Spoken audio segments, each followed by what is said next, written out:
pie เลยเนาะ is for sister ค่ะก็ let's share this toy is for brother this toy is for sister เข้าใจบ่ มึงหน้าออโต้ดู เข้าใจบ่ มึงหน้าออโต้ แบ่งกันเด้อตุ๊กตานี่น่ะของอ้ายตุ๊กตานี่น่ะของน้องเข้าใจบ่เข้าใจบ่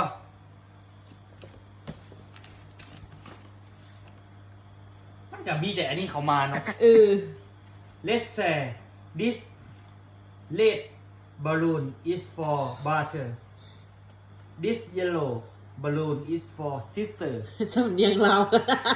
ภาษาอังกฤษสำเนียงลาว ภาษาอังกฤษเด้อ let's share this red balloon is for brother this yellow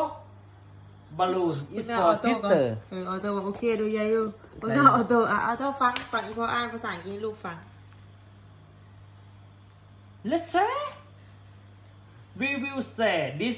yummy ice cream together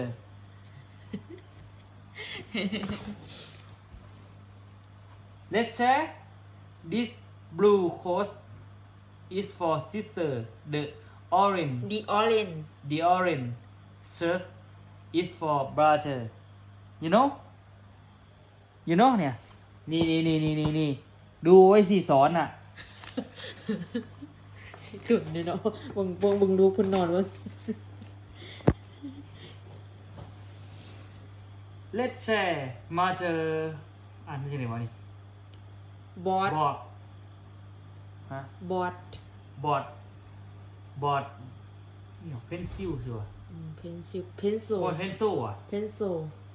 เพนซิลเขียนอันนี้ป่ะ สอขด บอดเพนซิล we share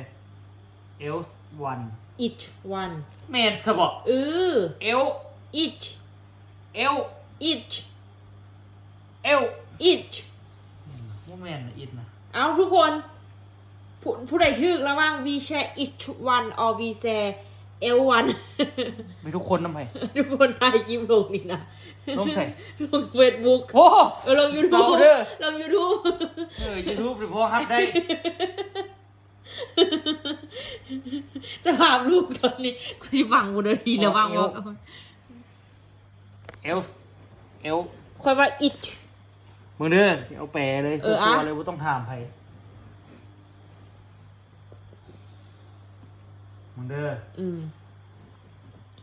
E A C H นี่ เห็นบ่ is เอวโมเมนต์เอวตัวเอวนี่ค่อยก็ each one ค่อยว่า is บ่เอวตัวเอวเอาตัว anyone else เอาตัวอ่านเอวเด้อลูกเด้อ anyone else เขาว่า anyone else ไม่ anyone else เอาเด้อเอาตัวเด้อ let's share let's say brother has a lace pencil box sister has a pink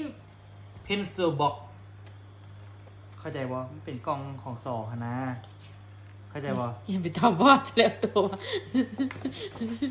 ว่าต้องกับเบิ่งนำอีกlet's share rose apple are very yummy let's share is อันนี้นี่วะ เย้ เท่ากันเอ้า equally หูอีก ฮะ หูอีก เอาค่อยอ่านเมื่อคืนนี่เราเป็นชื่อ let's share banana are also yummy let's share each one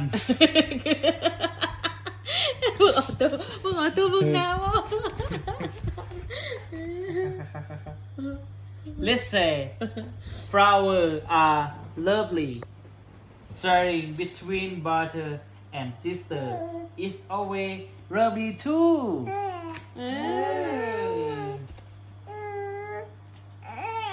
เอาบุม่วนว่ะลูก เบิ่งนี่แม่ตู่ เบิ่งนี่นะ let's say this มีวะ plant this plant แปลว่าหยังจะว่า ปลูกต้นไม้เนี่ยสักอย่าง แม่นบ่ This pen is for butter This pen is for sister plant ตัวนี้ต้องไปเอาเสียงเธอทางท้าย plant plant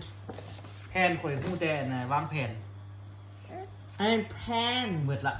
อันนี้ plant ฮู้จักแบ่งปันสองเอ้ยน้องฮักกันแบ่งปันมีน้ำใจว่าซะเด้